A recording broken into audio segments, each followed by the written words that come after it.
I guess it's like riding a dirt bike. You know, it's just. They say it's a combination of motocross. In essence, it's so exciting.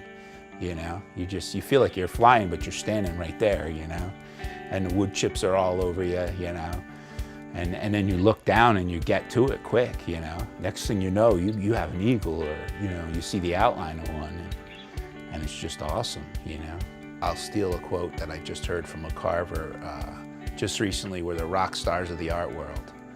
We get it on fast, and it just, we can do it right before your eyes, basically, you know. Most carvers use music, you know. It's very physical to carve a big log. And for me, it's rock and roll. And I warm up with rock and roll, and I got a few songs I warm up with. I get my beat on, I get loose. And I'm cranking the tunes in my head. I mean, as loud as it'll go, you know. And I hit my wood, and I'm walking my way through the wood, and I'm starting to see my piece. And slowly the music just fades out, you know.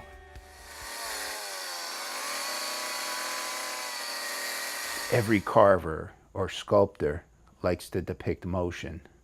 So you say, well, how do I do this piece and get the most motion out of it? Motion is life, you know. So you look at your wood now. You say, am I going to get it in this piece? I draw on the log sometimes, and take some dimensions, and then I will read the log before I start carving. I will look down at the log, and I will see which way I think it's going to crack.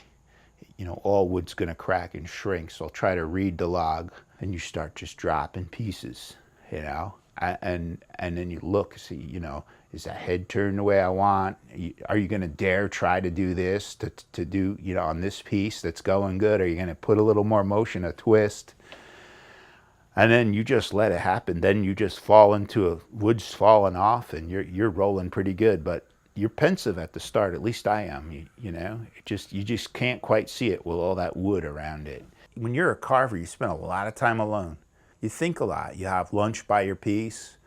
You know, you clean up. You're always thinking, you know, as your imagination's running. And one day I said to myself, I said, I wonder where I am in this piece. I wonder if the eagle head is at like 1970, you know, in the rings, you know. And I wonder where his feet are. Is his feet in 2015 or depending on how you position your bird or whatever carving, a bear, you know, the middle of the bear's head, is that, you know, is that 1940?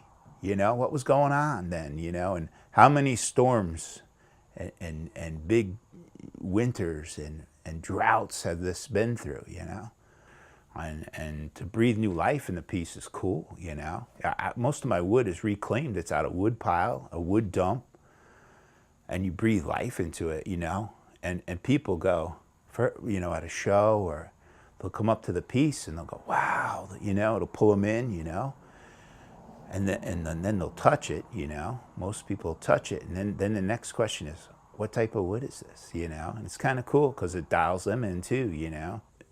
I'm going to say catalpa is my favorite wood. I like to do faces, and catalpa is very kind to faces, you know? And it's one of the more stable woods. So its shrinkage is even, and it doesn't crack as much.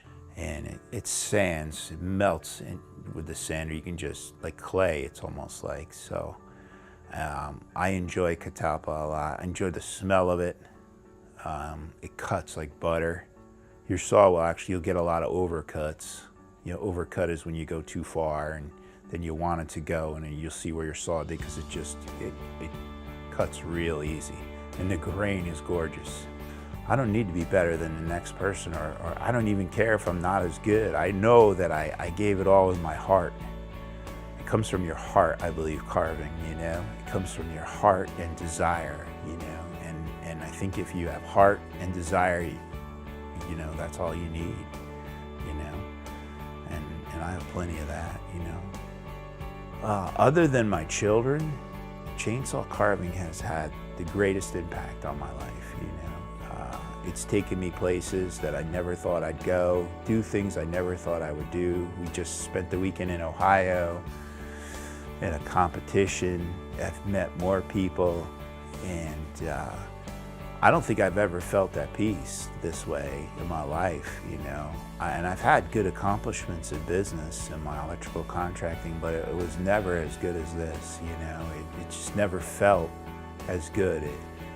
When I'm done for the evening or the day and I'm cleaning up and I hit my wood good, or I tried something that I've never tried, there's a feeling that, I don't know, like you want to race, you know, or whatever, you know.